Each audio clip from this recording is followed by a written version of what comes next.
The fourth rule in a collaborative process working with others is it's so easy to, a little bit the opposite of Rule 3, not ignore policy, but not overwhelm people with policy or scientific information or too much data. It's necessary in a successful process to be sure that all the stakeholders, whatever their level of exposure, are brought up to speed on certain issues, but not be overwhelmed by the depth of data such that they feel paralyzed and inadequate to perform in the designer capacity. Our fifth rule is talk, doodle, draw. This is one of my favorite rules. In a collaborative process, what we've discovered is that rather than jumping into solutions too quickly, you really want to spend some time talking before you get to the solution stage. One of our slogans is it takes at least 2 days to go from a stakeholder to a team member. And it requires a lengthy exposure to another human to start to really understand the language that they speak and to start to empathize with their position. There's a time necessary for that. Only then do you get the opportunity to go to the doodle phase where people who are not designers, who are not planners, who are not generally doing the same work that you do, are allowed to do the design work in a way that is not intimidating. So this kind of output here is an example of that. And then finally, the draw phase, which is required in these physical area charrettes in order to make it real enough that people can project themselves three-dimensionally into that space.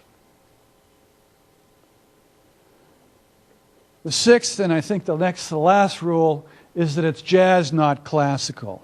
And this is a metaphor that suggests when you're working in these collaborative, integrated, synthetic processes that we're talking about, it's not a classical, it's not analogous to classical music where you know exactly where you're going.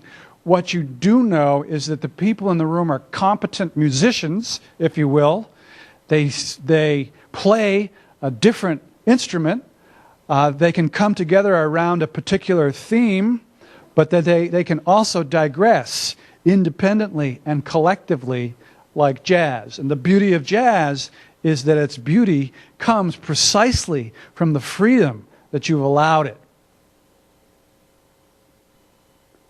And then a seventh rule, move in, move out, move across. This is a slogan pointed at the potential dangers of collaborative processes where you have so many things to talk about, so many problems to address. The tendency is often to put the specialists on their specialist, thing, whether it's stormwater, someone else on economic development, someone else on the planning or the zoning, and then not lose the integration that you're wanting. So this is an idea about, in these processes, bringing people together to do the whole thing, separating them into their areas of specialty, making sure the specialties overlap, bringing them together again in a process of moving in, moving out, both around issue areas and scale areas. Andy's been very smart over his career, for example, in understanding the relationship of the backyard scale to the regional scale. So that's an example of the necessity of working at both scales. And then this one, lead without leading. This comes from the Tao Te Ching. It's one of the 50-odd rules. And if you're familiar with the book, the quote from it is, "The best leaders value their words and use them sparingly. When she has accomplished her task, the people say, 'Amazing, we did it all by ourselves.'" This is the rules for leadership that come out of that book. That is 2,600 years old. It's unsurpassed in its wisdom. And this kind of collaborative processes, the art of it is to get the people that are involved to this position of saying, "Amazing, we did it all by ourselves." And I've seen it happen, and it works.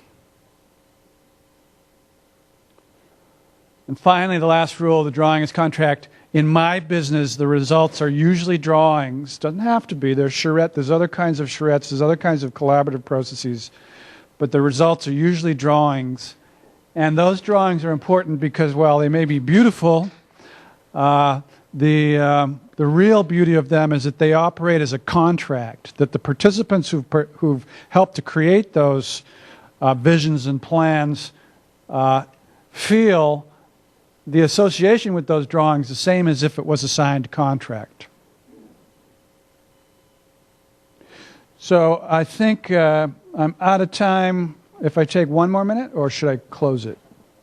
One more minute. So we will do one more minute because it's important to show you an example of this in action. Also, there's a book of this project here up the front. Since I'm only going to take a minute to show you, it will take some time. This will just be a glancing blow at it, but it's important to show you some examples of what this process produces. In our region, which is one of the best regions to demonstrate some of the principles over time for sustainable communities, there's a long tradition of this charrette-type behavior. This drawing is from 1976, and this drawing eventually showed up as the framework for the Livable Region Strategic Plan. So we're trying in our region to do the same thing for this generation that they did for theirs. Again, for the 4-year-old mentality, we think that there's utility value in having very simple principles.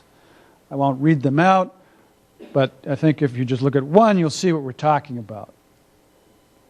Those principles were applied then in our process, working with stakeholders from various communities in the hundreds on 3 test case sites, and this is only one of them. It's an area of about 5,000 acres in one part of the region where it provided an opportunity to demonstrate these principles. That became the basis for a much larger regional charrette that generated a plan for how the region could go from 2 million to 4 million, and at the same time reduce the per capita greenhouse gas production by 80%, which is the 2050 target. Is this even possible? It produced a giant map, and this goes to the point of thinking at the backyard scale as well as the regional scale, which showed every single backyard but also showed the whole region. Well, our region is much smaller, so at 5,000 scale, the map filled that size wall. For the LA region, it would take 4 or 5 walls that size. This is what that map looked like closer in. You start to see the image of the corridors starting to fill in. All the greenish stuff is the aerial photograph unaltered. All the reddish stuff is where they've made changes during the charrette. This gives you some additional sense of detail. Transportation corridors and green infrastructure predominate as the strategies for healing the region and making these reductions in GHG. In the more urban areas, you're more tightly constrained, but the same strategies are also in place.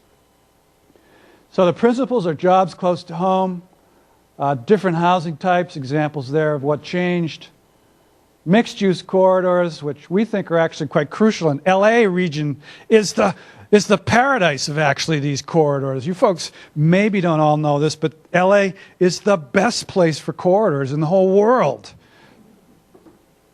And 5-minute walking distance, very simple, pertains to a lot of the things that you were saying earlier. In the absence of this, nothing will work. Natural areas rebuilt with all the money that you're investing here, and Andy's point about all the capital that you have available just needs to be used more intelligently, and development is the opportunity. And then similar point, lighter, greener, cheaper, smarter infrastructure, which is one of my favorite slogans. And that's as opposed to what we're doing now, which is heavy, gray, expensive, and stupid infrastructure. So I think I can leave it at that. I think I stole a little bit more than a minute, but I'll leave it to you.